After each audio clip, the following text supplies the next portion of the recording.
Hello and welcome, everybody. I've got to share a screen, so let's do that real fast. Hello and welcome. Thank you for taking the time to join us. Today is December 9th, 2025, and we're focused on a digital world town hall meeting. The agenda will be review of last week and general Q&A.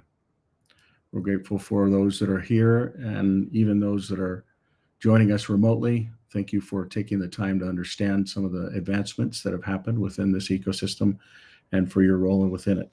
We're also grateful for those co-hosts that are here with us, as well as we've got a live audience, and we're grateful for their continued involvement as well. For those that need a reminder, this is a private membership association. Some of the things we'll talk about may be forward-looking topics. For these, a reminder, the things we discuss are about secret combinations that basically are looking to take away choice through a form of centralization and control. And we've been talking about this for many years and building systems against it for a very long time. Not necessarily against it, but in parallel with it, to actually work with it, but from a standpoint of people actually owning their own identity, their own data, and having their own choice separate from the system. We know that it's going to become a reality, but decentralization is actually something that can create an alternative for humanity. It's needed, it's imperative, and this is not a game. This is not a fire drill. This is not a test. This is real. And we're going to go through and actually recap probably we're in 2025, just wrapping it up, but we'll go back probably 3 or 4 years right after COVID and kind of look at how the world has actually been rolling out these secret combinations. For those that are not aware, there is a stack that the digital world has built from identity, finance, storage, communications, assets, endorsements. We're working with multiple environments around the world for governments that actually care to not enslave their people, but to be able to provide freedom and privacy and ownership with an endorsement process within these different environments, namely states and or countries, some kingdoms as well. And governance where the individual can govern themselves, and then services where service providers can basically plug into it to find that fine balance between centralized and decentralized. All they have to do is remember, in this case, it's 24 words, but they only have to literally remember 12 words, and then it links with them biologically, but in a way that they control it as an individual, not tied to the centralized systems. Very, very important, very imperative. And then with a combination of that biological connection and the keys, it creates derived keys that are from it for the individual to really be able to own their own identity, but with security at the forefront, with derived keys running it. So if there's a compromise, the whole world that you've built up, you can literally go through a process where you rotate those keys. And then there's also a process around how you can restore keys through verifying your life through your contacts. And we'll talk about that in future events, but it is amazing. The technology works, it's out there, and it can connect the physical world and the digital world through this decentralized approach where no one is in the center of it. Not the digital world, not people, not systems, not companies, not conglomerates, not money. It is the individual that owns it, and it just uses intelligently organized systems that future generations can actually own and control and manage by the individual, not from a centralized system. So with that being said, they work off of really the individual with service providers that enable the digital world to have councils, which this is a council meeting where we're doing a report out that we review things that have transpired over the last week and really this last year. So this last year, we've been able to stand up 7 different exchanges. There'll actually be one more before the end of the year, and we'll talk a little bit about that today, as well as phones, getting new versions of decentralized phones out there, the future of it.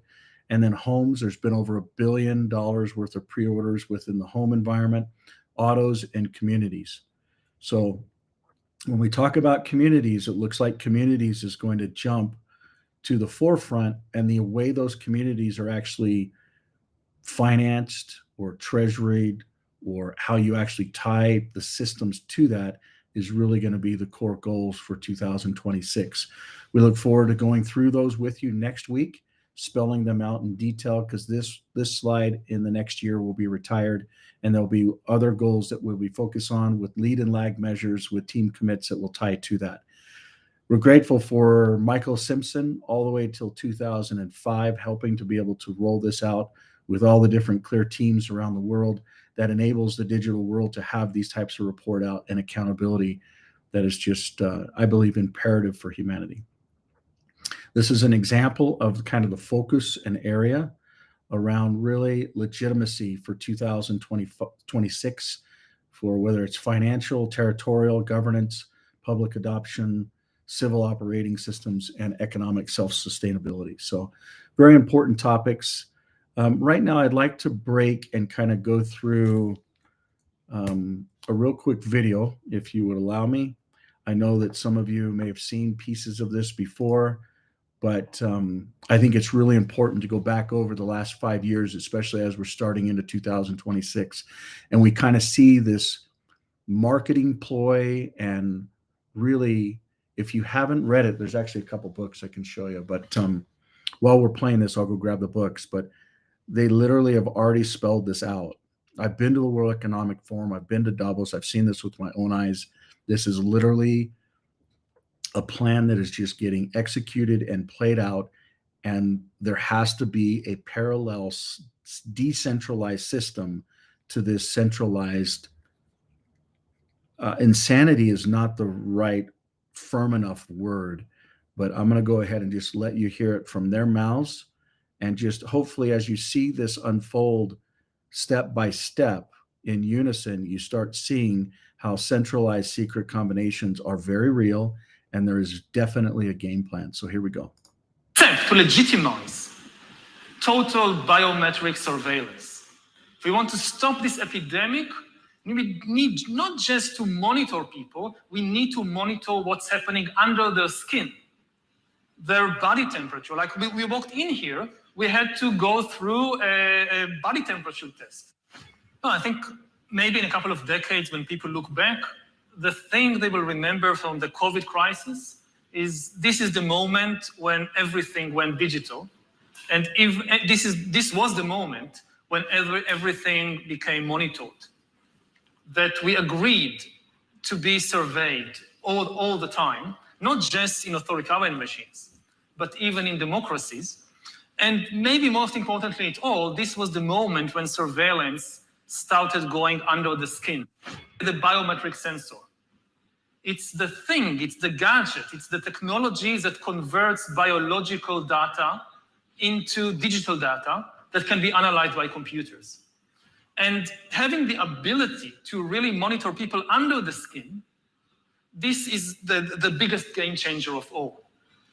Thank you, Mr. President. One of the most exciting things we're working on, using the tools that Sam and Masa are providing, is a cancer vaccine. It's very interesting.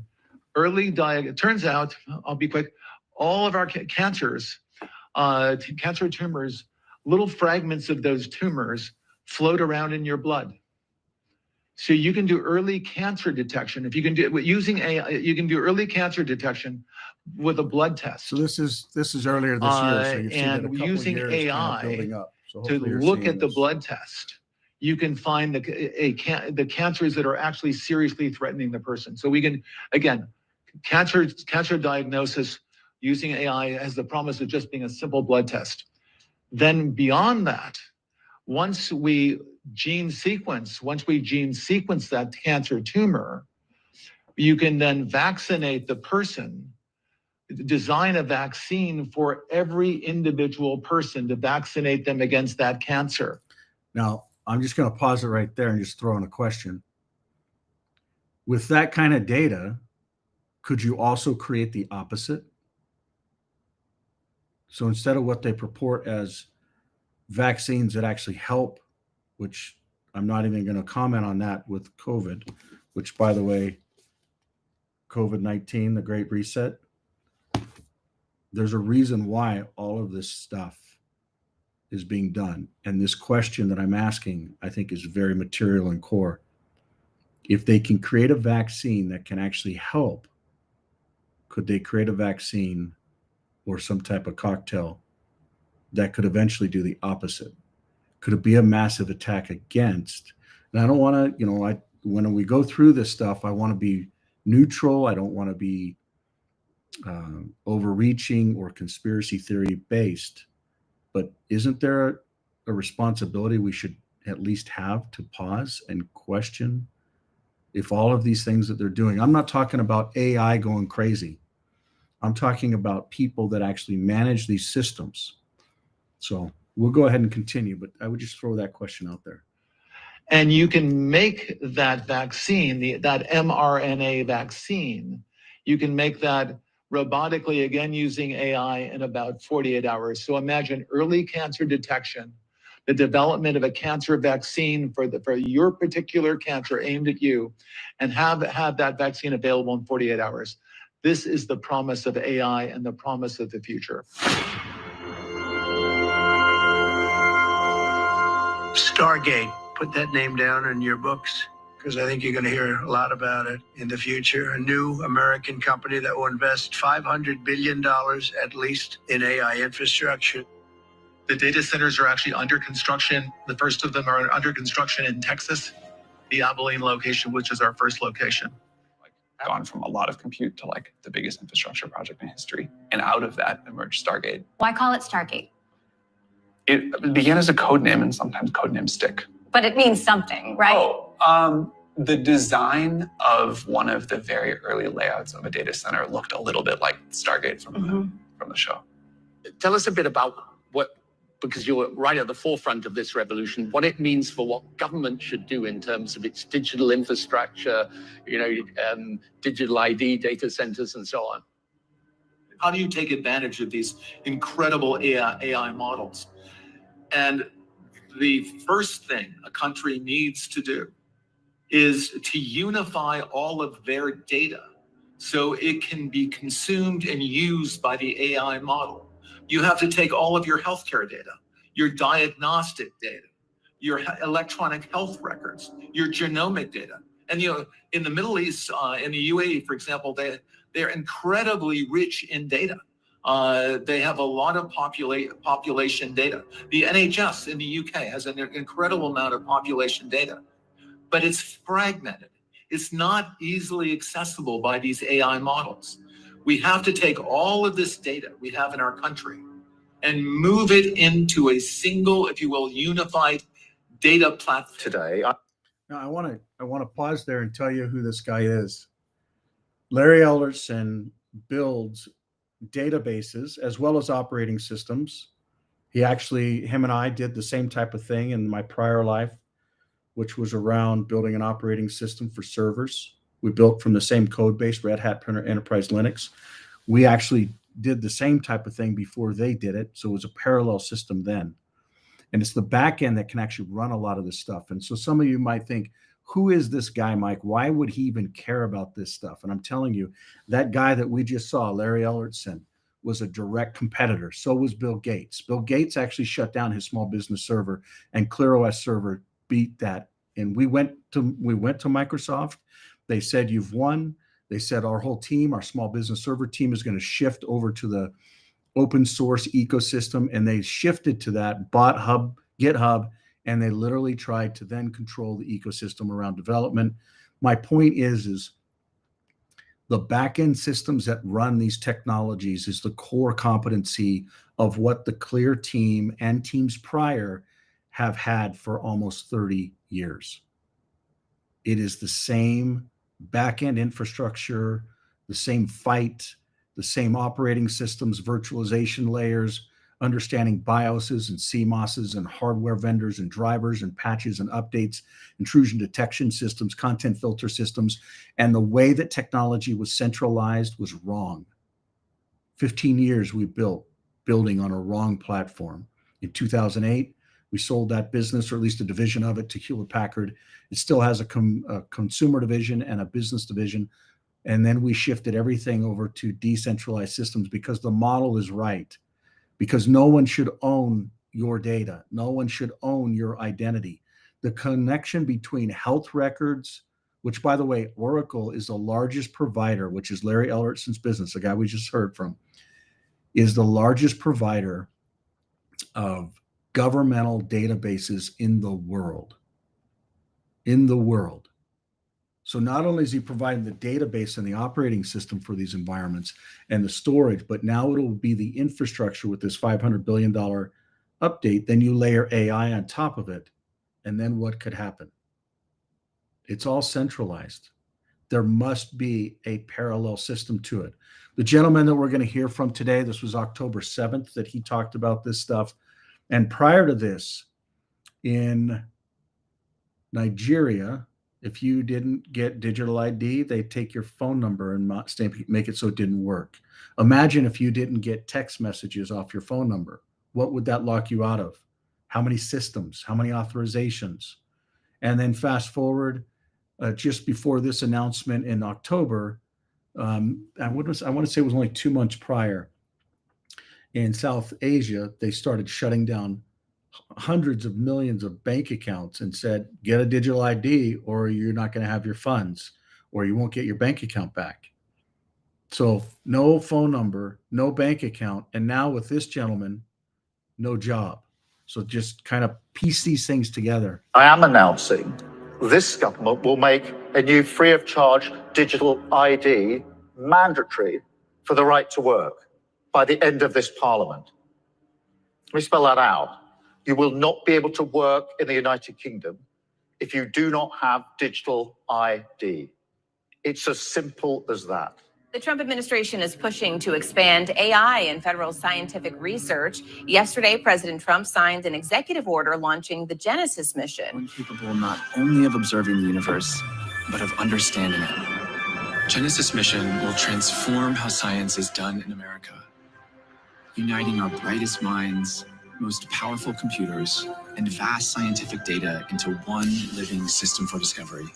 Built on artificial intelligence and quantum computing, it will radically redefine the scale, speed, and purpose of scientific progress in America. With this pen today, President Trump signed an historic mission. This is reminiscent of the Manhattan Project that brought World War II to an early and successful end, similar to the Apollo projects that put a man on the moon in 1969.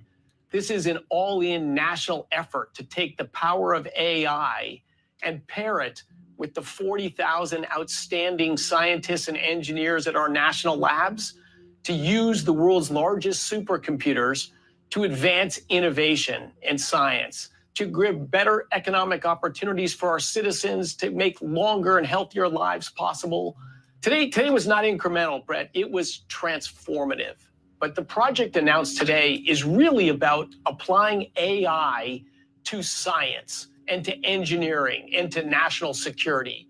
We're starting tonight in Washington, where a high-profile dinner is going on right now at the White House, and the guests of honor are the tech titans that control nearly all aspects of our digital lives in some way or another. And it might look like a lot of pomp and circumstance, but the power dynamics at play here are going to be some of the most consequential of our time, even if we don't see them on camera. You can see all of them sitting there right now. Mark Zuckerberg sitting next to the president, Bill Gates sitting next to Melania Trump. There's David Sachs, the who's who of Silicon Valley, all around that table, sitting there wearing their suits. And we heard from some of them just in the last hour, and it seems like a lot of it was about who's making what kind of investment in the United States and how the Trump administration is helping them. Listen. Well, thanks for hosting us. And this is quite a group to get together. And, I think, all of the companies here are just making huge investments in the country in order to build out data centers and infrastructure to power the next wave of innovation. So it's, we don't often get together as the CEOs of the different companies, but it's good to see everyone. Liz, thank you so much for getting us all together. And thank you for being such a pro-business, pro-innovation president. It's a very refreshing change. We're very excited to see what you're doing to make all of our companies and our entire country so successful, Ian. And I think we're at the cusp where these AI models are about to become profoundly useful, kind of beyond the, okay, wow, it's cool, can do that, but actually day-to-day incredible utility, incredible productivity. The AI moment is one of the most transformative moments any of us have ever seen or will see in our lifetimes. So making sure the US is at the forefront, and I think your administration is investing a lot.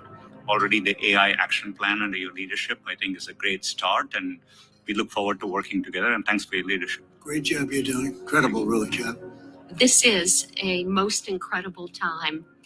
AI is going to change everything. You hear all of us saying that, but the fact that you are our president and you recognize this right away and you've unleashed American innovation and creativity, because it is all of these young people who can't be afraid of new technologies. They literally have to embrace it and make America even stronger. And that focus was very, very critical. And I think this is the most exciting time in America ever. The work being done by the people at this table is changing the world. It's, coming fast. So it's great. We all get together and talk about how the U.S. can lead in this key area and apply it even to the poorest outside the U.S. as well as to our great citizens. So thank you for incredible leadership, including getting this group together. Thank you, Bill. That's very nice. And the sixth angel poured out his vial upon the great river Euphrates, and the water thereof was dried up, that the way of the kings of the east might be prepared. And I saw 3 unclean spirits like frogs come out of the mouth of the dragon, and out of the mouth of the beast, and out of the mouth of the false prophet. For they are the spirits of devils, working miracles, which go forth unto the kings of the earth and of the whole world, to gather them to the battle of that great day of God Almighty.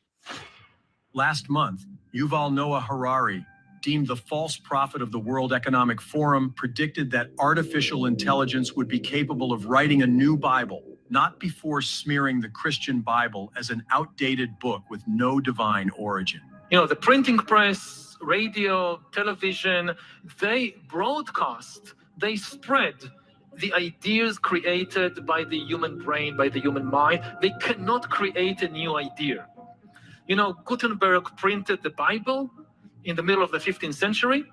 The printing press printed as many copies of the Bible as Gutenberg instructed it, but it did not create a single new page. It had no ideas of its own about the Bible. Is it good? Is it bad? How to interpret this? How to interpret that? AI can create new ideas, can even write a new Bible. He goes on to say that these new ideas within the AI Bible would be more correct than any other religious text because they're derived from a superintelligence, a non-human entity. The Euphrates River's rich history and captivating tales are deeply intertwined with human civilization. One such fascinating story revolves around the alleged discovery of King Gilgamesh's tomb, an ancient ruler of Uruk. The Epic of Gilgamesh, recounting the life of this king, was a literary masterpiece penned 2 millennia before Christ. The epic tells us that Gilgamesh was interred under the Euphrates in a tomb fashioned after his death when the river parted its waters. His kingdom of Uruk was located on the river's banks in present-day Iraq. The Gilgamesh Project, the attempt to overcome disease, old age, and death, is the flagship of science. It serves to justify everything that science does. Whenever there is doubt, we just think about that and we say, okay, go on. Because we're really headed into the singularity, as it's called, which, they refer to AI sometimes as the kind of like a black hole, like a singularity. You don't know what happens after the event horizon. It doesn't mean that something bad happens, it just means you don't know what happens. I'm confident that if AI and robotics continue to advance, which they are advancing very rapidly, like I said, working will be optional. Now, this is November 30th, 2025. What happened just right after that, I wrote an article on, and I'll show it to you in a second. But we are literally in December 2025. So take that into... And people will have any goods and services that they want. If you can think of it, you can have it, type of thing.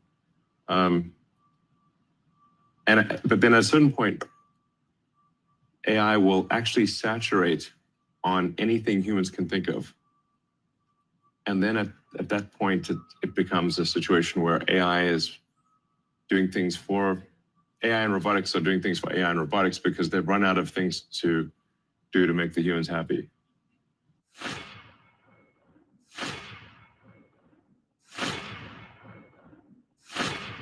Well, so the singularity is what What's the singularity?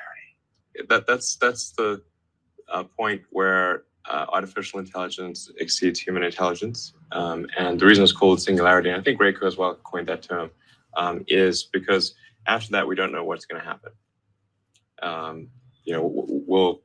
What will happen? If you've got some sort of super smart computer that's increasing into intelligence in kind of a runaway fashion. We might fast be approaching another future point of singularity in which our known world of meaning will simply collapse.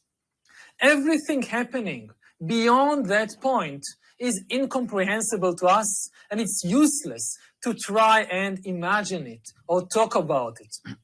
Unless some nuclear or ecological catastrophe intervenes, the pace of technological development is so rapid that we will soon come to the point when Homo sapiens is replaced by completely different beings who possess not only different physics, but also different cognitive and emotional abilities and experiences.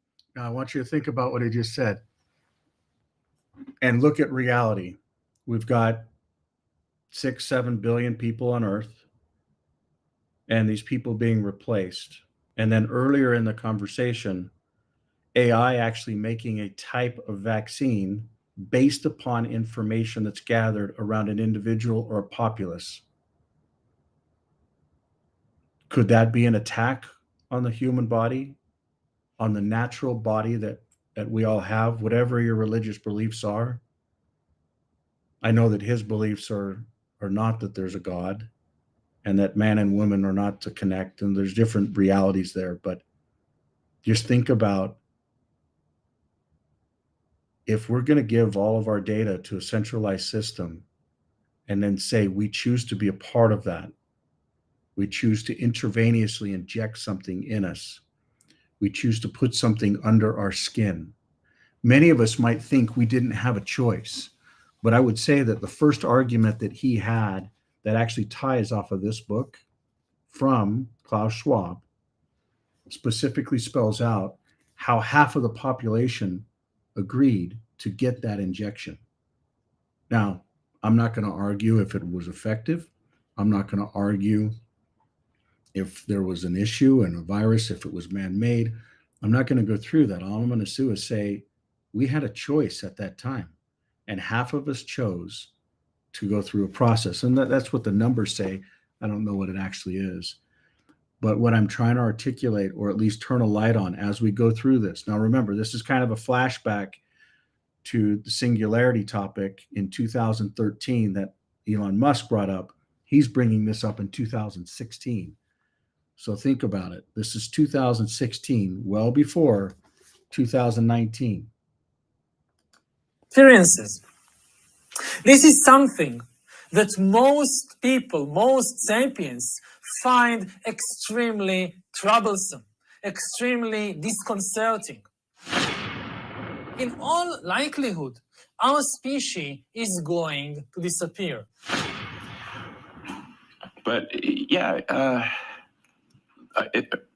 the advent of artificial general intelligence is called the singularity for a reason, because just like a black hole, which is a singularity, it's difficult to predict what will happen.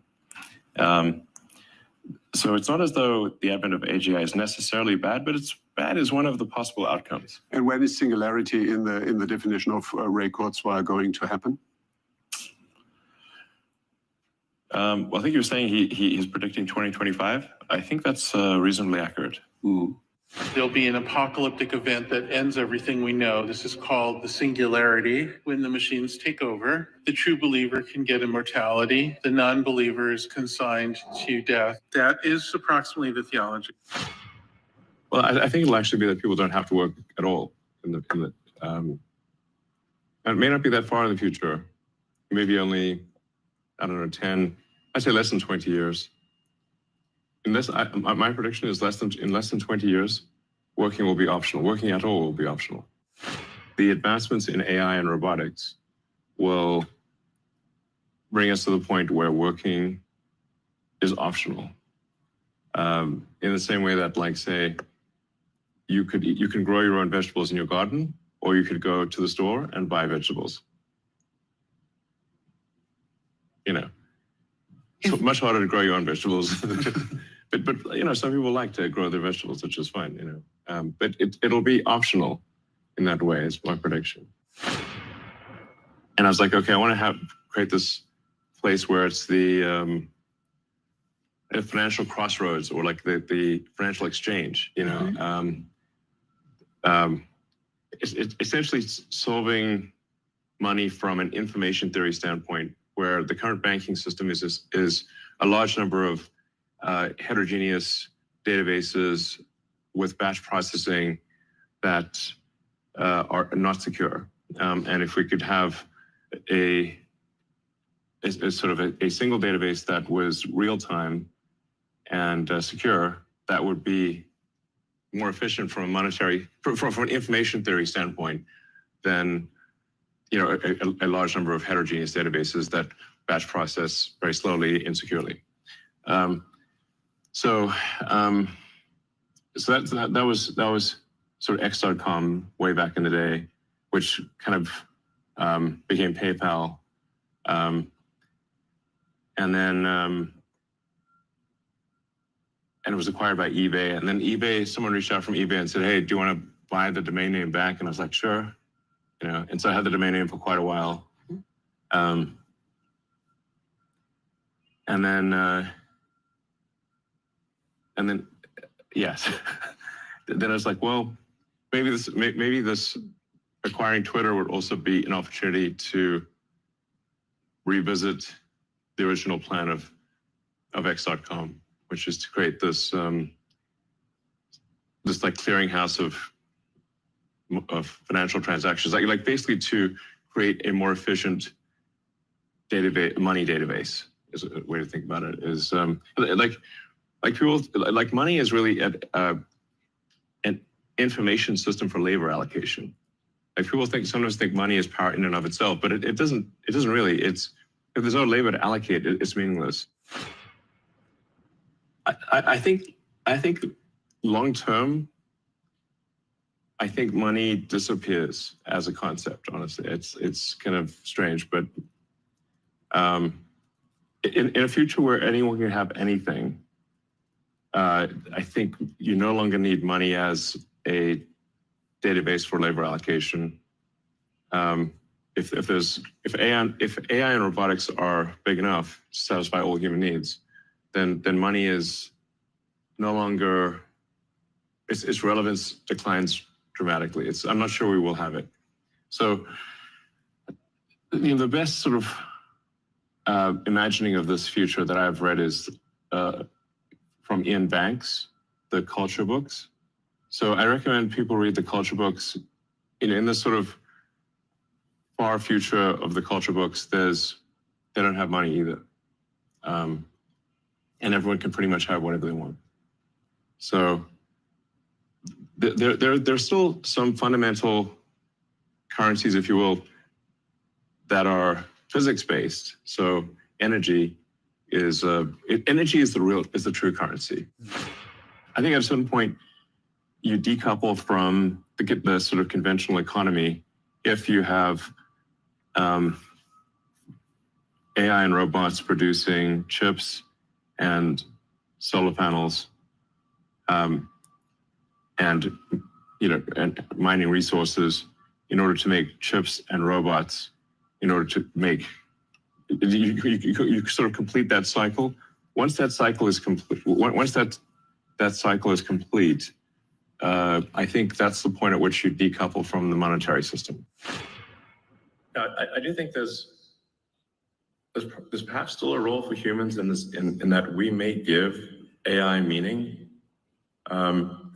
So if you think of the way that our brain works, we've got the limbic system, which is our instincts, and our feelings. And then we've got the cortex, which is thinking and planning. But the cortex is constantly trying to make the limbic system happy.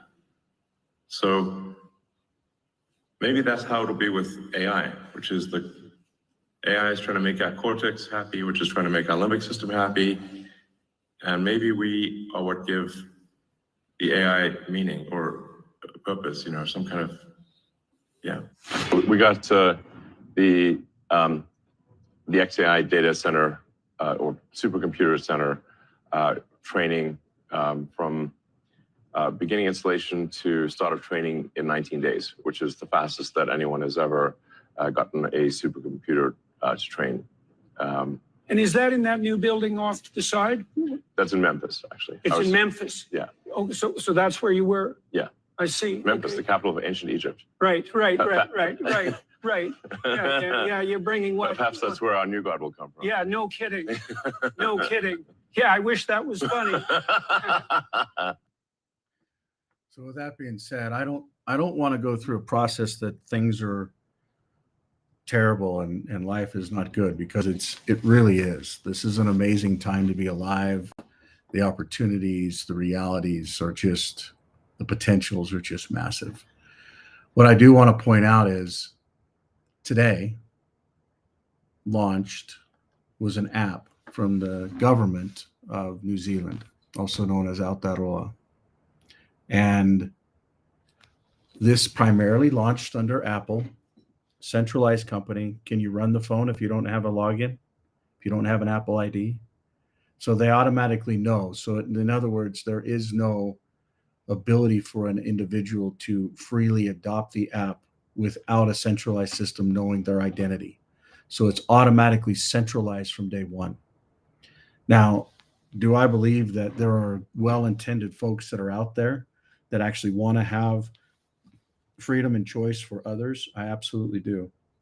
But what we just saw is a process of marketing on a plan, and the plan is absolutely tied. For instance, I lived in New Zealand before a couple of the folks that actually really centralized a lot of the country. But this plan is very well, the video's not picking it up, but this plan is very well documented in different paths. We talked about the secret combinations, whether it's in technology, whether it's in finance, whether it's in oil, whether it's in health. They basically have a role to play in these. And I'm not saying that everyone is in on this crazy plan. But what I am saying is it's easy for the individual human to say, they've got a new app out. There's a new way that I can access services, and to not think twice about it. On the other hand, there's many individuals, go ahead and pull this open. There's many individuals that are like, no, we're not going to do that. As a matter of fact, I wrote an article on this document, which I'll show you. But the thing that I want to kind of go through, this is the memories of this last week, is launching in Aotearoa, so New Zealand, but connected to the indigenous native folks that are there, the Maoris. The last will be the first, and the first will be the last. Aotearoa, also known as the Island of the Long White Cloud, was also a structure that was given to them by others, controlled by others. And the goal is to be able to move away from that in a way that humanity can actually free itself. There are folks that are involved in this that have helped build it on the other side, that understand that decentralization is imperative, the ability for folks to work together. Namely, this is Ray Mahir, who is Maori himself. He's worked for the Clear Foundation for over a decade. He actually wanted to be involved in a digital world event that we had in Utah for 4 days. And to travel in New Zealand, he had to get vaccinated. He got vaccinated and he died within a week. He was given remdesivir as a form of a protocol. For those that are not aware, I won't even go into, this is still too raw of a topic. You can look at the data, you can look at the stats, you can look at the realities. They're there, they're spelled out. It's clear as day. If you look at the marketing, this is just the photos of this last week. For those that are not aware, we go through different structures and things that are actually transpiring. And this Ray Mahir, as well as others, I won't be specific, are very integral in rolling out a system where humanity can actually govern themselves based upon being truly free from our Creator, not from people that believe that the family unit shouldn't be around, but from people that care about alignment and family and what they call whakapapa, who we are, where we come from, the history, the dialect, the structure, the genealogy, the ability for us to actually go forward and make our own choices in different ways. This is an individual, I won't spell out the details, but many folks are saying, I will not do digital identity. Put me in prison, not a problem. I will not be having digital identity, and I really mean it. Well, we'll see, but a lot of people say this. A lot of people align with this perspective, but in all reality, what systems do they actually control, or can they control?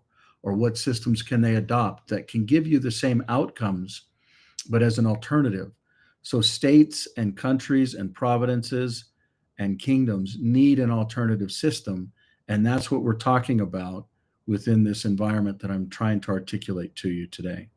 There are many that are behind it. It's happened for many decades. This is not just something that's happening just because a certain thing happened on a certain day.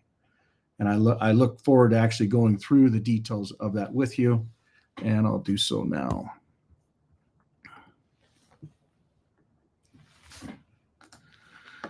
So what you're going to see here is actually the beginnings of the counterbalance of what we saw here within the New Zealand government to launch a centralized identity system where not only the Maoris and other indigenous communities, but also New Zealand can have an opportunity to adopt a decentralized system instead of a centralized system, where big tech is not in control, but neither is a crown. The individual is in control of their own identity, of their own data. It's anchored with councils that can come together and ask the questions. What do we want this to do? Do we want it to change? Do we want it to adjust? It comes with the same layers that we went through before, starting with identity and the individual, and it grows from there. Delivering services, whether it's how marriages work or how births work or how residency or land or title, but doing it in a way where the individual can actually own their own identity and privacy, obfuscating centralized systems that have actually chosen to literally control the individual. What you're seeing is the individual owning their own identity, their own biologics, their own data, and creating a parallel path to the centralized systems that you just saw, literally game film on the plan and the structure. We need to step back and just take a pause and say, is there a different way? Should we be doing these things? Are the things that we're contemplating from these centralized systems actually good for humanity?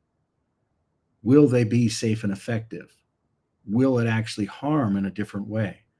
Asking these questions from a technological standpoint is really what the digital world is enabling the answers to, but through people that can actually, through generations of time, come together in a parallel system where there can be choice.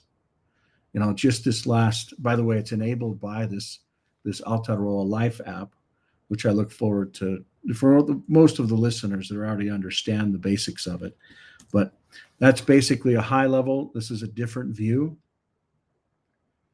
a different review, same type of content, you know, the ability for individuals to actually own their own identity, their own data, and then we stand up against the centralized systems and help them to understand that there needs to be a different way, because human rights to be private is a human right.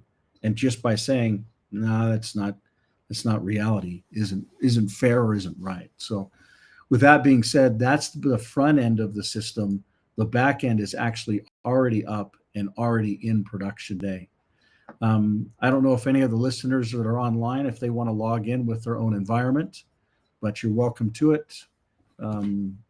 If not, I'll go ahead and log in and show you kind of how it works. But this is basically all end exchange environment and system. It's not just an exchange, but and people need to figure out how they actually want to govern or manage themselves. And the councils within the Mallory environments, they also look at them as iwis. Some of them are, organized in different ways, but you can have one identity and multiple different wallets or interfaces. So we'll show you how that'll actually work. You can have different assets. You can manage them in different ways. You can start different businesses. You can have different types of votings and how life can actually be managed. It's all a way that the individual can actually manage their own identity, their own data, and their own future, even interacting with the centralized parallel systems. So with that, that's a massive topic. I'll go ahead and open things up for question and answer if anyone wants to bring up any kind of topics. I know that there's a lot that we've covered, but thoughts or feedback or guidance, anybody? Hi, Michael. Hello, kia ora. I've just got a couple of things. So just going on about the government in New Zealand, I tried to download that app on my Claire phone and it won't let me, which should be a red flag right there. Yep. The next thing is I actually can't log into the digital world market on my Claire phone. I did send you an email. You just need to get a updated. We moved over from Angular on the front end to React, and you're connected to a React environment. So there's a little app that you install. It'll combine Clear Life and Clear Pay into one app, and then it will work on all these new systems. So, yeah. Okay, so what do I have to do? Download what app? Here, I'll show you. If you go to downloads, and then there's so you've got downloads for iOS. So these are different jurisdictions within iOS. So I know you don't have an Apple phone, but then Android phones, this is where you'd get things, and then Clear phones. So where you would go is grab this file right here on your phone, and then just install it. And it will literally, all your keys will stay the same. Everything will work the same way, but you'll have the Pay app. So it's going to link both of these apps together and then make it so that the authentication process into these types of newer environments. I don't know if you've seen it, but on some of them it says version 1 and version 2, but that's basically what this is. So you can see down here, and for those that are online, they can't see it right there, but version 2 beta. Yeah. So you need the actual other side of that. And because you've been using a Clear phone for so long, when you go and log in here, it's not gonna be seamless for you. So does that make sense? Okay. Yeah. So should I delete the apps and then download them just like you said? No, you don't need to do anything. You literally just download it, install it, and everything just works. It combines the apps. It uses all your same encryption systems. It's all seamless. So, but if you have questions on it, go ahead and ping me or ping the support folks. We've got co-moderators on those types of things. So, yeah. And there are, if you want, the one that I showed you there, it's a separate one. What you could do is get the combined one. That's what I would recommend. There's one that actually combines it. So, but just ping me on that. Other questions or thoughts or comments?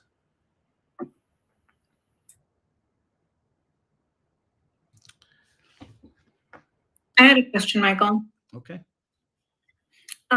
Where would I go to get more training on using the Clear apps and the Clear phone? I have a lot of friends who are interested and I want to be able to show them. Do you currently have a training module or something that I can go through? There's a lot of, in the support side of the world, there's a lot of videos, and it depends if you want to use a completely non-Google phone, or if you want to use one that has Google. There's simple videos that go through steps, and these are for folks that are actually using a Clear phone. or a Freedom Phone, or there'll be other versions of it that come out. And then there's other videos that tie over to, let's see if I can see it right here. So in this video section, you'll see a lot of not just kind of overview and what they do, but every app or every product has a video, and those environments basically tie, these are kind of overviews. There's some that will actually walk through and tell you a little bit about, features and functions. Down below, You're freezing up, Michael. Down below, you'll see a lot of different, specific videos. So what I would say is just get in and ask it. We're also lighting up some tools that will enable artificial intelligence specifically to this environment. So not a centralized system, but to be able to, go through any kind of how-tos. So for instance, these are all different types of setups. So in some cases, maybe if someone has a life or death situation with the phone, it tells you how to use it, what to do, what not to do, those types of things. But there's lots of different videos that are here. There's also another environment over at Clear United, which actually has a lot that's there right now. The actual details that are behind it, there's probably 40 or 50 videos. They're not there, but each one of these actually has a video. So you can kind of see here. But this is a really good place, and I'll go ahead and drop this in. The video sections that we just went through are a really good place. If you're wanting videos, if you're wanting other things, there's a lot of knowledge bases that are actually within the self-help system. So within this system, this is not AI, but you can ask a question and it can go through and actually provide support, including remote control of certain types of things. So maybe this is a question that you have. It automatically kind of walks you through what's the answers. And those are the things we currently have as far as tools. Does that answer your question, or you still have kind of wants? It does. I think just getting it all connected, because I have a Clear phone, I have an Android, and I have an iPhone, and just getting them to all interact and just seeing how they work. I like taking things apart and seeing how they go back together. So going through all those motions and connecting everything and understanding it in a way where I can share it with other people who maybe don't have a Clear phone, but do use an Android or do use an iPhone. If I get into a situation where I'm having a problem, what is the best thing I can do to reach out and get help if I'm not finding it on one of the videos? This is really the best app to use for that type of stuff. Clear Signal integrates across multiple devices. It doesn't matter if it's Apple, Android, Windows, any of the open platforms and Linux platforms.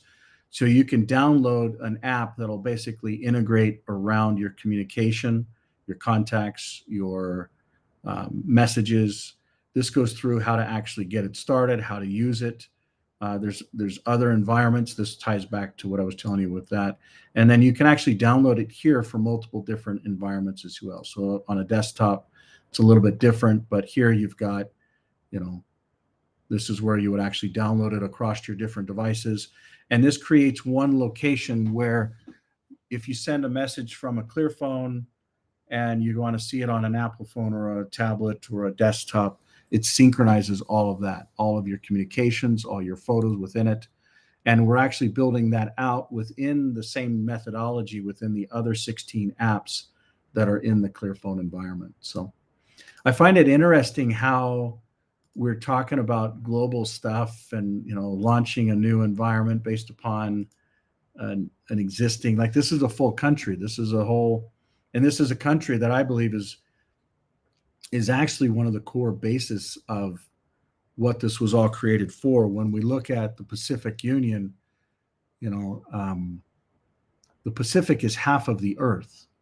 It breaks into multiple different cultures, Polynesian, Micronesian, Melanesian, but 40 billion acres, literally, 25,000 islands, but the populace is only 40 million people.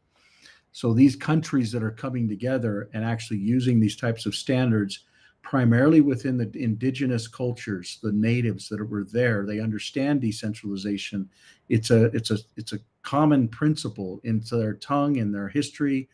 and to be independent, and then to be able to connect these different environments together, whether it's around identity, verification, endorsement, validation, or finance and trade. You know, and this, a lot of this stuff, people may think, you know, this is never going to get adopted. But if you think about it from a big picture and you do one thing, you take time out of the equation, I believe that this can become an easy reality, because many in the world, just like this gentleman, you know, here, many in the world will figure out that this is not something that I want to be a part of. I really don't know who this guy is. I'm sure, you know, we need to have choice. And what's being stripped from not only the generation that's currently here, but future generations, is choice, which is ultimately freedom. And the ability for us to choose, how are we going to spend assets, or what are we going to buy with them, and who's actually going to sell them, what merchants are there, you know, what places do we stay, how do we move around, how these different pieces, will they actually give me my privacy, will they let me transact in a currency that I believe is valuable and important for humanity. And these types of things are very key and important for future generations. And I just want to kind of reiterate what's happened on this very day, December 10th, 2025, and what can happen tomorrow. Like literally these types of systems that can say, hey, instead of downloading that New Zealand app, download an Aotearoa app, which can actually create an alternative where the natives, the indigenous, the Maoris can stand up, and they can go to their brothers and their sisters. The Polynesian bloodlines are all through the Pacific, you know, maybe not in Fiji or Vanuatu or, you know, some of those environments, but when you get into Tonga, Tuvalu, Samoa, you know, any of the French Polynesian environments with the natives, the Hawaiians, this is something that is innately in them. They understand the connections. You know, they may have, I'm not going to talk about fighting and all these other things, but they may not be completely aligned. They may have some disconnections, but ultimately the core of these cultures are absolutely aligned. You know, they use this analogy of, you know, maybe in different canoes, but they're all going in the same direction. So what the Pacific Union can do to counterbalance what the European Union and the centralized systems are doing can actually learn from it. For instance, within this environment, the European Union did a couple things right. It wasn't just creating the euro. It was creating elements of privacy for the individual around GDPR within the Pacific Union. But look at what within, or GDPR within the European Union and DDPR within the Pacific Union. But when you couple that with things that are our systems and laws of other jurisdictions, and those jurisdictions align with one another. For instance, in the state of Utah, they have passed 6 different laws that are amazing, and there's more that will come, whether it's around privacy for the individual, whether it's around the Digital Choice Act, and this is going to be one of the biggest things that's going to hit July of next year, where every single person that has their own identity and data can say, I want my data back in this format, in this way, in this time. And if you don't, these are the financial consequences. And what we just saw with DDPR tied to this Digital Choice Act makes things very, very real. For instance, with the European Union, one of the first price tags was $5 billion to Apple. That was actually originally to Facebook. They also went after Amazon and Microsoft and certain churches, certain hotels like Marriott. They also are going after a $200 billion one against who? Against Apple. Many folks think that Apple is very private. It is just the opposite. Not only do you not own your own data, you don't own your own hardware. And when the world finally wakes up and understands what's happening with central governments, particularly what was launched today, and centralized technology companies, the counter opposite of what we've built with the Clearphone. So you got to ask yourself, why would these folks be coming on and doing these digital world things council meetings, town halls every week for years and years and years, and never missing, and continuing to stay on it, and not asking for money, but saying, hey, we need to be a part of a solution that can actually free humanity and future generations instead of enslaving them. And now people are starting to wake up and see digital ID and centralization. But when they go through this video, and many of them are like, well, I don't really understand it, or I don't get it. But the beautiful thing is people are starting to wake up. So an alternative like what we see here, to be able to literally create an environment where the individual owns their own identity, their own data, and it can actually tie to the roots and culture of who we all are. Because it's not white, black, yellow, pink, purple. It's literally, or male or female, or his or hers, or me or we, or whatever the different acronyms are. We're one family here on earth. We're all connected.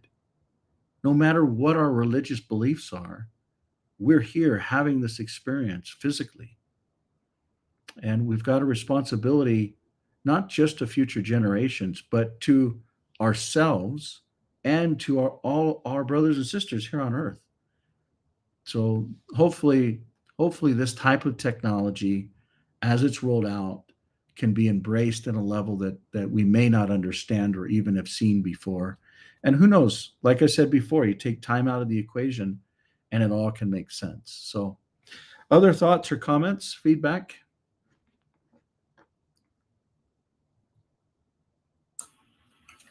Is there, and maybe I missed, I was wondering if there was a direct, like, do you have an 800 number for like tech support? Or I know you can go into the app and look up. There is a 1-800 number. I personally don't know it. Wally, are you on? Can you point us in the right direction there? I'm going to go to clear.support and see if it's there. You know what? There's a contact us page too. So let's see here. We usually don't do things through phone, but there should be, yeah, 1-800 number right here. I don't know if you can see that, but this 1-800 number right here. So 1-800-977-0574. And then there's also an international line, country code 1-801-851-5555. So, yeah. That's a really awesome number. Yeah. Not many times you can get the fives all in a row like that. Yeah. And speaking of international, I know the Digital World Summit cruise is in January. Do you have a speaker list for that? Or what we do have is kind of the historical one. So I'll go ahead and pull this up. Great question. And I appreciate you bringing that up because I would have totally forgot. So, you know, once a year, we basically have these different events. You can kind of see the different ones that we've had. They're in different parts of the world. But they're basically a gathering where we can come together and we can actually see how the technology works. This particular one is from New Zealand. So what we're talking about right now, it actually goes for 12 days at the end of January. So January 28th, and it will go for 12 days over to Australia. So it's $1,800 per person. And that also includes a $1,200 phone. So you basically get your ticket, all your food, as well as the communication devices. And then we have some fun giveaways around basically a little hunt that we do. So when you get off on these different ports, by the way, if you haven't been to Milford Sound or some of these sounds, just amazing parts of the world. Tauranga, Napier, just wonderful, wonderful experiences. And for those that are in Australia, I know we've got callers from both New Zealand and Australia and all around, but everyone is welcome, and we would love to see you there. There are different room types. So if you want to go down, you can actually even go down to not have a window, which I personally would struggle with, but That's only $14.69. You can pay in digital world currency that's equivalent to like DUSD, or you can pay in USD as well. But so these are the different prices that we have reserved. And yeah, so different rooms, different types. The food is all included. There's one excursion that's included. And then there's different environments, all the activities and entertainments. And, that's the spa stuff. Cost more. I haven't really done any of that. But basically what we do is these little scavenger hunts where we'll go into a city and we'll have different vendors, merchants that'll accept digital payments. So we'll actually have a phone that's already set up. And what's really sad is Ray actually came out to do this, and this is actually when he passed away, was actually to come out to one of our first event to do this a long time ago. But basically, I won't even focus on that. You go to these merchants and you get different kind of like scavenger hunt capabilities. So then when you play bingo, you basically can win a ClearNode. So yeah, so that's basically the event. As far as the speakers go, these are examples of different speakers. I don't know which ones will actually be showing up for this particular one. A lot of these folks are in different parts of the world doing different things, but the round table will definitely be something that we'll do. Wonderful, wonderful, wonderful folks. Actually, he's actually in Australia. We should ping him. And there's one that's missing in these. He's also in Australia. There's one that's missing, Sam Smith. I should probably ping him. By the way, there will be a technology summit in April. We'll announce that, and we'll be sponsoring and pushing that. That'll be here in Utah at UVU, which is where Charlie Kirk was shot, and we're doing some fun things and engaging those individuals there. I miss Conrad. He's amazing. I actually pinged him yesterday, but yeah, so we'll see who actually shows up for these different events. Amelia she's literally the first one to get a digital decentralized marriage. She's a county commissioner currently. Looks like she's not going to run. Well, I don't know if she's running for next term, but she's already been in for 2. But yeah, so there's amazing folks historically that have spoken. I personally don't have the list for this one. I know it won't be as rich as all of these different environments or this different event. This was 2021, so this was 4 years ago, maybe actually 5 years ago, because it's going to be 2026. So that's it. So that's 2026 event. It'll happen 28th of January. And we would love to see any of our listeners or any of the folks that are on board. And we're grateful for those that actually come every Tuesday. We kind of assemble around 5:30 and go live around 6. And by the way, if you want to watch any videos of the past, you can actually just come in, and every week they basically get updated. So we not only stream them on Facebook, LinkedIn, YouTube, one other private channel, which I won't discuss, but they're also posted here. And, you're free to learn from them. You're not free to take them and twist them and modify them into something that they're not, but that's the whole world, right? So the copyright is retained, but they are free for anyone to go through. They are open meetings, open dialogues. And that leads me to one of the last things that is important to discuss in this body, but the ability for press releases to actually be approved. This will be one of the first formal press releases. It's very material and very important.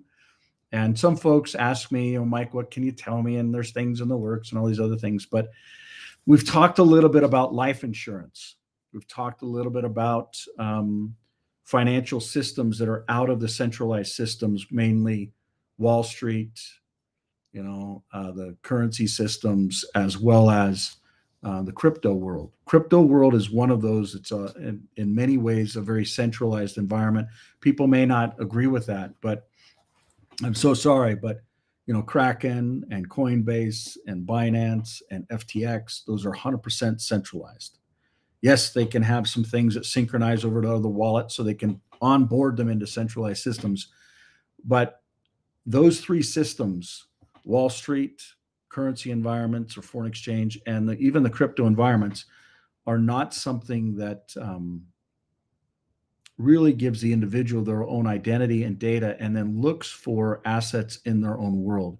And what we're announcing here is actually a relationship with a public company, Sundance Strategies. You can see them under SUND on the OTC. And these folks have literally been buying for a long time life insurance policies. So if someone, let's say they get a policy and they're paying, let's say $500 a month for 2 years, and it's a $2 million policy, and they want to get $1 million of it up front. And I'm just using round numbers. They could get that $1 million up front, and then the environment would actually pay. And now these are what we call life bonds. And this ties to life in general, which is a coin, and life token. And it ties also to the life rewards and the life reserve. The life reserve is going to be one of the core goals and objectives for 2026. But this announces basically an issuance of 250 million of these life bonds, which are basically going to be backed by about 600 million in verified life settlements insurance, which is the face value. So that $2 million policy that I just talked to you about, it would pay out when the individual passes away, which would be equivalent to the 600 million. So 2 million of the 600 million, that's how it would kind of connect together. But this is an announcement that basically announces the formal, it's done, it's locked, it's loaded, it's going to get marketed, it's going to get pushed, and it's going to tie the life bonds into the life reserve as well, which is a very important part of how everything kind of comes together. I'll point out, just a real quick kind of an overview of the reserve side of it and the different components that are tied to it, whether it's gold eagles, silver eagles, gold backs. For those of you that may not know what gold backs are, they're basically these types of things that are real gold, 24 karat gold, but in a format that we can actually spend. It's not just in, this form. So each one of these basically is like, I don't know, $4,600 for 1 ounce. Whereas these things can actually be broken out and be spent in a way that people can basically, operate in a real system. But then there's other assets that are hard assets, or even, DBTC, which is a soft asset, or even dollars. So US dollars or other types of currency. And in the insurance blend that we just talked about, that's where this whole life insurance system comes into play, is right around this. So this press release ties to this. Energy, and I absolutely agree with Elon that the real store of value is actually energy. It's not gold. It's not life insurance. It's not currencies. This actually ties to real estate, which we'll talk a little bit about. So how can we actually build private communities that actually owns its own real estate? It's actually tied to gold-based assets and currency systems that are tied to gold environments that are normal. A gold eagle is literally true tender. It's a true currency. Tariffs don't apply. Capital gains don't apply. I'm not going to talk about sales tax or use tax or property tax. Those are different conversations. But the point of all of this is ties to this life app, proof of life, where the individual actually owns their own identity, their own data, their own ability to actually prove who they are, and all of this ecosystem coming together. I mentioned Clear because we're tied to the Clear ecosystem, which that also ties to another thing that's going to literally change things in a very big way. And I'll actually bring this out now for those that actually want to get involved. And that ties to this, that ties to, in effect, raising funds within the Clear Holdings environment, which owns a combination of all the different Clear companies, between 10% to 19% of each Clear company. And it will be growing a valuation of 100 million to 2.5 billion. The goal is over the next 3 years to do this. So there's a $10 million raise that's currently active within 2025 for 10% of the business at a $100 million pre-money valuation, which is crazy low. I'll talk about that in a second. Next year, it'll jump up to 500 million. Same thing, 500 million at a 5 or 550 million raise at a $500 million valuation. No wonder it's confusing because that should be 500. And then over here, growing it to about a $250 million raise in a pre-IPO that sets it at a $2.5 billion structure. So this will actually be going live this week. And all of these things tie into and directly around parts and pieces of this press release.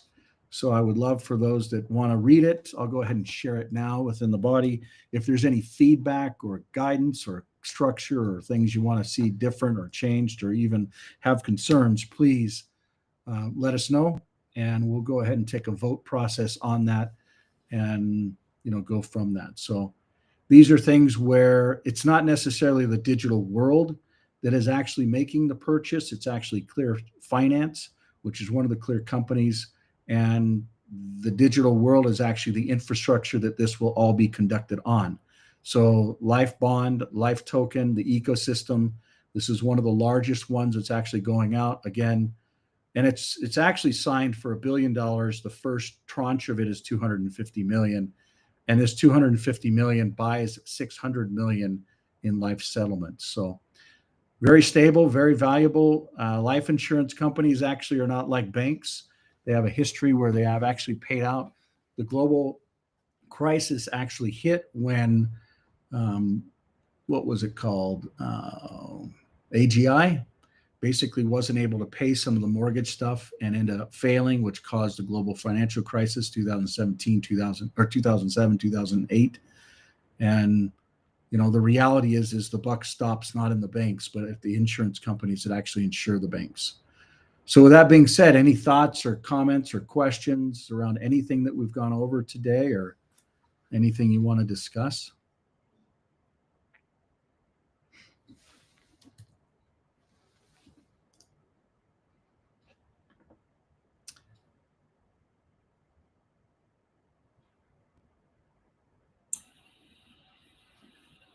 I don't have anything else.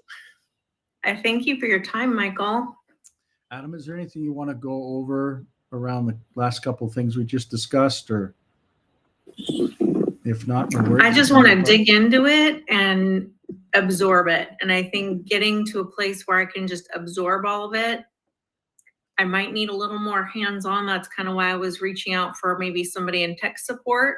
So when I'm digging around and, getting all the pieces together and working and flowing across the different applications and OSs. Sounds good. I'm not calling you. I'm calling somebody who's actually awake. Yeah. Well, a lot of the 24-hour support won't hit in until there's a new release of phones because there's not a lot of inventory, and so there's not a lot of volume there, so it's easy. But yeah. Any other things you want to go over? Any other thoughts or comments?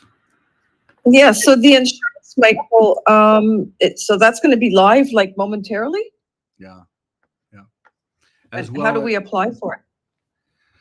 There'll be a URL that you'll actually apply for. So people can basically get a life insurance policy. They can also be involved in this is actually, I believe this is the future of Social Security. I know a lot of people may not understand that, but absolutely. So yeah, I see that. Yeah. Good questions. Appreciate your time. Appreciate your involvement. Does anybody go ahead?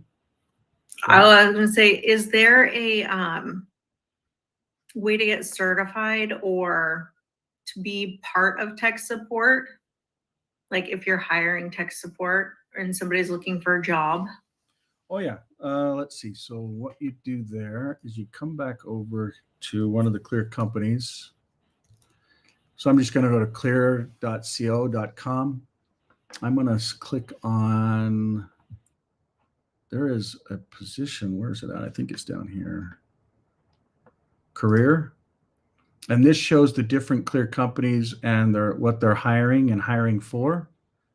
So, level 1 support engineer, you view the job. It's different locations, different pay rates. Yeah, so those are the kinds of things. These are different. I'll go ahead and put this in just the openings for different clear companies. I can tell you there's not a lot of movement there, but if there's an interest level, like for instance, this is the same body that in many ways we hired folks out of. We even hired folks down in Australia and in other parts of the world to help, whether it's with support or, certain marketing efforts. Really, we want to engage the folks within Clear United to be able to do that, people telling people. So, yeah. Does that answer your question? Make sense? That does. Do you have training modules available that are one of our goals was accessible? One of our goals was to basically get some of the support knowledge base, which we've tracked from day one, and to use AI to build out all the knowledge articles, whether they're tutorials or help or guides. And we're not convinced that the technology is there yet for us to basically do that, but it's getting there. Like definitely getting there. A lot of people have already started in that part of the world, and even the company that we work with to do this basically also ties to it. So you don't have like an SOP or a like just a start, kind of like a start guide, but a more in-depth start guide on and troubleshooting for the phone and the different systems. Yeah, that ties a lot to what I was showing you earlier within the support environment. So I don't know if I hit support, but actually this is not the support site, but clear.support. There's a lot of that stuff, not standard operating procedures, but there's a lot of that stuff on, how to get started. And then even, there should be more videos. I guess we're missing a bunch of videos. Let's see if I can find them for you. Actually, they're at the bottom of this. That's where they were at. So I could argue that, if you're asking these questions, obviously it's not easy to find the solution or the answers. It's just so much. And I know, I'm new. That's okay. You should be able to come in and just pick up and it be intuitive, right? So that would at least be one of the goals, but yeah. So. And I just want to know the best place I can refer people when they have questions too. I tend to do a lot of tech support on my own. Really, the clear.support environment is really the right way. So, any other thoughts or comments?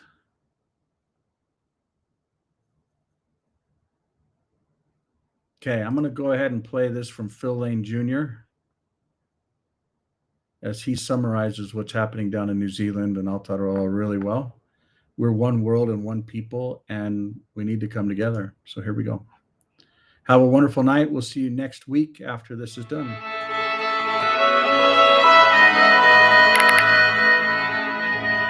Mitakepi, my very, very beloved relatives of our human family.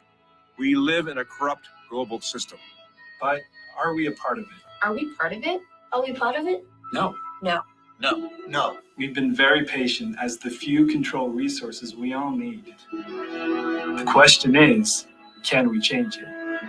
We've all heard the voices shouting, it's not your turn. Our heart aches to do more, to be more. But time is running out. Time is running out. Time is running out. We start by completely trusting we can make a difference. Because with one heart and one mind and many bodies, in unity, we can do anything. Together, we must take unprecedented, unified action.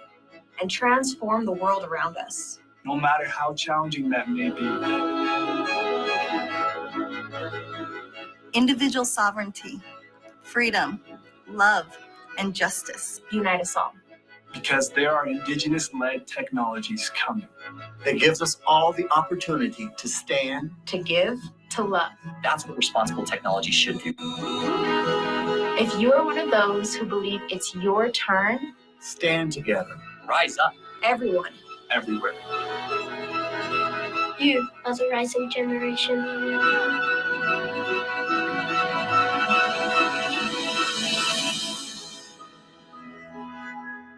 Goodbye, everybody. We'll see you next week, Tuesday, same time, same channel. Let's